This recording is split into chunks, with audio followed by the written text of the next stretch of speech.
En la historia de México, pocos presidentes han sido tan polémicos y al mismo tiempo tan olvidados como Pascual Ortiz Rubio, presidente surgido del Partido Nacional Revolucionario y protagonista de un periodo marcado por tensiones políticas, control de jefes máximos y conflictos sociales. Hoy conoceremos su vida, sus aportes jurídicos, cómo fue su gobierno y el contexto histórico en el que le tocó gobernar. Mi nombre es Isabela Retana Marín y a continuación les contaré sobre esto. Pascual Ortiz Rubio nació el 10 de marzo de 1877 en Morelia, Michoacán, en el seno de una familia de clase media. Desde joven mostró interés por la política y el servicio público. Estudió ingeniería en la Escuela Nacional de Minería, aunque su carrera política terminó pesando mucho más que la técnica. Fue diputado federal y más tarde senador. Durante la Revolución Mexicana, se unió al movimiento maderista y después apoyó distintas facciones revolucionarias, lo que le permitió ocupar cargos diplomáticos y reforzar su presencia en la política nacional. En los años posteriores fue embajador de México en Alemania y Brasil, donde ganó experiencia internacional. Esta trayectoria lo posicionó como una figura confiable para el recién formado Partido Nacional Revolucionario.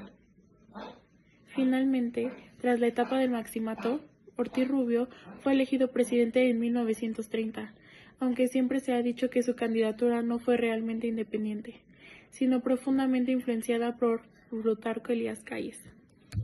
Aunque no es tan recordado por grandes reformas, Pascual Ortiz Rubio tiene aportaciones jurídicas importantes que marcaron el México postrevolucionario. Número 1. Impulsó la consolidación del PNR, antecesor del PRI, fortaleciendo su estructura legal y su papel como mediador político. 2. Durante su gobierno se expidieron leyes para regular el trabajo y mejorar la seguridad social, sentando bases para futuros avances laborales durante los siguientes gobiernos postrevolucionarios. 3. Promovió reformas que reforzaban la autoridad del Estado frente a los conflictos con la Iglesia, manteniendo la aplicación de los artículos constitucionales anticlericales. 4. Impulsó políticas de educación socialista y laicidad, defendiendo la legislación educativa establecida durante la Revolución. Aunque muchas de estas leyes se atribuyen al conjunto del Maximato, Ortiz Rubio fue quien las promulgó y les dio vigencia política durante su administración.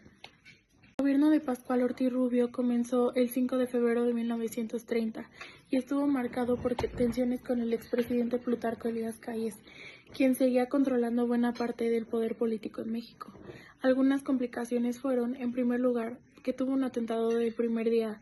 El día de su toma de posesión, Ortiz Rubio fue víctima de un atentado que lo dejó gravemente herido, y esto afectó su capacidad para gobernar desde el inicio y simbolizó La sombra de Calles ya se cernía sobre él. El 5 de febrero de 1930, día de su toma de posesión, debía ser su consagración. Sin embargo, la tragedia no tardó en marcar su mandato. Después de la ceremonia, Ortiz Rubio, su esposa y su sobrina abordaron el vehículo presidencial, y mientras avanzaban el patio principal del Palacio Nacional, de entre las sombras surgió un hombre armado que les disparó quemarropa. La bala atravesó el auto. Su esposa recibió un disparo cerca de la oreja izquierda. La esquirla rebotó y se incrustó en la mandíbula del presidente. La sobrina sufrió heridas considerables por los vidrios rotos. Durante semanas, el presidente permanecería oculto en su alcoba del castillo de Chapultepec. Afortunadamente, él y sus familiares se recuperarían rápidamente, pero las heridas físicas del presidente no serían las peores. A partir de ese día, Ortiz Rubio viviría acosado por un delirio de persecución. Número 2. Era un presidente limitado por el Maximato. Aunque tenía el cargo, muchas decisiones provenían directamente de Plutarco Elías Calles, y esto lo convirtió en uno de los presidentes más controlados de la historia, situación que él mismo criticó en privado. Número 3. En la política económica y social, su gobierno enfrentó los efectos de la Gran Depresión de 1929, que afectó a México. Hubo desempleo, caída de exportaciones, crisis en la agricultura y minería.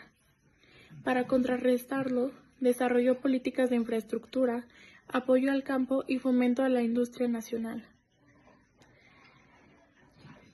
En cuarto lugar, tuvo su renuncia. Cansado de las cosas políticas, Ortiz Rubio renunció el 4 de septiembre de 1932, apenas 2 años y medio de asumir el cargo. Denunció que no se le permitía gobernar con libertad. y eso fue lo que más le molestó y entonces por eso renunció. El México de Pascual Ortiz Rubio vivió un periodo complejo conocido como el Maximato.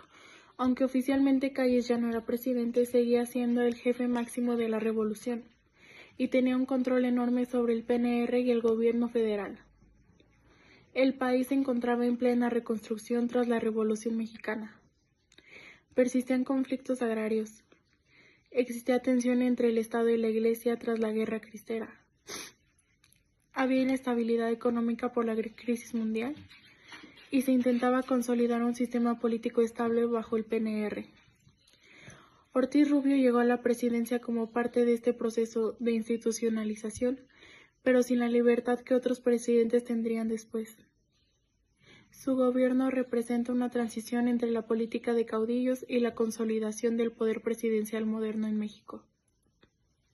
Y como conclusión, la figura de Pascual Ortiz Rubio suele pasar por desapercibida en la historia de México, pero su gobierno simboliza una etapa clave: el intento por construir un sistema político estable después de la Revolución.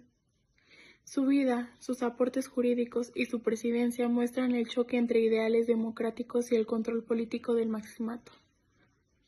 Pascual Ortiz Rubio no solo fue un presidente intermedio, fue un testigo y protagonista de una época turbulenta que marcaría para siempre el rumbo de México, hasta la actualidad.